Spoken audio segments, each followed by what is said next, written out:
ઓલપાડ 84 વિભાગ સુરતી દરજી જ્ઞાતિ પંચનું 24મું ત્રિવાર્ષિક અધિવેશન તથા 23મો શૈક્ષણિક પુરસ્કાર સન્માન સમારોહ ઓલપાડ ખાતેની મહાદેવ શાસ્ત્રી વિદ્યાલયમાં ભવ્ય રીતે યોજાયો હતો। આ પ્રસંગે સમાજના 108 તેજસ્વી તાલાઓને ચાંદીના મેડલથી સન્માનિત કરી પ્રોત્સાહિત કરવામાં આવ્યા હતા। સાથે જ પંચના કોર્પસ દાન આપનાર દાતાઓનું પણ સન્માન કરી તેમની ઉદારતાની કદર કરવામાં આવી હતી। 1922 થી આજથી 103 વર્ષ પહેલા કરવામાં આવેલી હતી।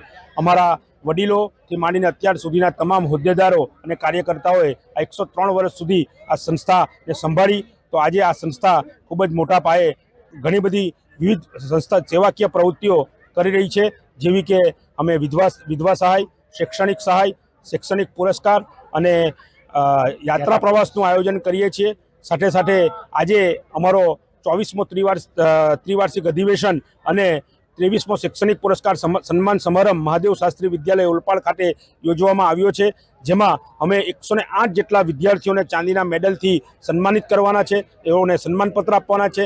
આ સમારંભમાં ના પ્રમુખ તરીકે શ્રી દીપકભાઈ ઈશ્વરભાઈ ટેલર ઓલપાડ, મુખ્ય મહેમાન તરીકે શ્રી મહેન્દ્રભાઈ છગનભાઈ ટેલર સાયણ, અતિથિ વિશેષશ્રીઓ તરીકે શ્રી ઠાકોરભાઈ દયાભાઈ ટેલર નાનાવારાચા, શ્રી નરેન્દ્રભાઈ ગેલાભાઈ ટેલર રાંડેર, શ્રી છગનભાઈ ગોપાલજી ટેલર રાંડેર અને મહિલા અતિથિ વિશેષ તરીકે દીપ્તિબેન પ્રવીણચંદ્ર ટેલર અડાજણ અને બીજા મહિલા અતિથિ વિશેષ તરીકે જ્યોતિબાળાબેન મહેશભાઈ